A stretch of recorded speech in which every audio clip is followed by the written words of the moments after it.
नमस्कार। आज का मेरा यह वीडियो मेरे मेडिकल टॉपिक से हट के मैंने बनाया है। यह एक सोशल जो डिस्क्रिमिनेशन है बेटा और बेटी को लेके इस समाज में, उस पे मैंने बनाया है और स्पेशली आज डॉटर्स डे पे मैंने इसे बनाया है और यह वीडियो सभी डॉटर्स के लिए समर्पित है। तो ये जो सोशल डिस्क्रिमिनेशन है बेटा या बेटी को लेकर, वह कहाँ तक सही है? ऐसा अभी भी हमारे समाज में बहुत सारी ऐसी महिलाएं हैं जो इस समस्या से जूझ रही हैं।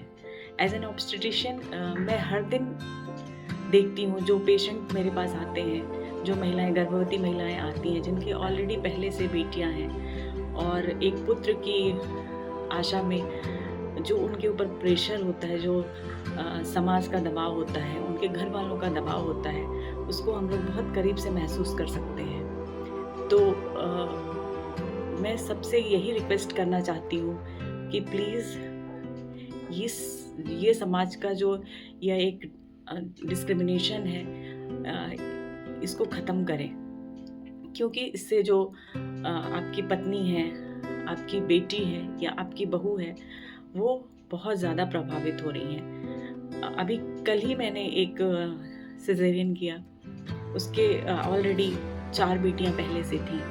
पूरे 9 महीने वो महिला बहुत ही बुरी तरह, बहुत ही ज़्यादा प्रेशर में थी और लिटरली उनको देख के मुझे ऐसा महसूस हो रहा था कि भगवान सही में उनको एक बेटा दे दे।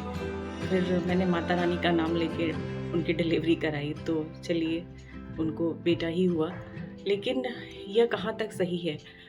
महिलाएं पूरे 9 महीने प्रेशर में रहती हैं, डिलीवरी के वक्त में या ऑपरेशन के वक्त में इतने ज़्यादा वो एंग्जाइटी में होते हैं कि उनको और भी कॉम्प्लिकेशन होने के डर रहते हैं। जैसे जैसे हमारी प्रेगनेंसी बढ़ती जाती है, number of pregnancy, number of बच्चे बढ़ते जाते हैं, वैसे ही वैसे हमारे जो कॉम्प्लिकेशन है वो बहुत ज़्यादा बढ़ जाते हैं। ख़ास करके 2 बच्चों के बाद तीसरा, चौथा, 5वां, तो हमारी जो बच्चेदानी है वो काफ़ी हद तक कमज़ोर हो जाती है। उसके जो मसल्स हैं वो काफ़ी वीक हो जाते हैं। तो डिलीवरी के बाद पेशेंट जो है वो ब्लीडिंग पीपीएच में जा सकती है, जिसको पोस्टपार्टम हेमरेज कहते हैं।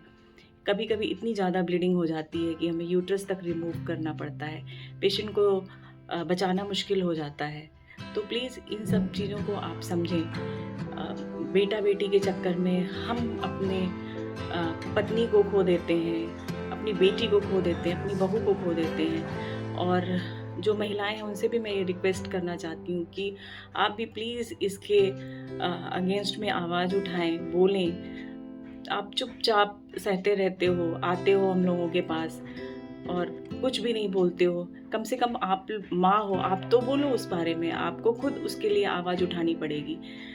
तभी इसका कुछ सॉल्यूशन निकाला जा सकता है। तो अपनी पत्नी को, अपनी बेटी को या अपनी बहू को रिस्क में ना डालें। 1 या 2 बच्चे बहुत हैं।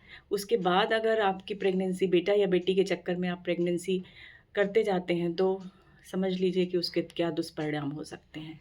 Thank you so much.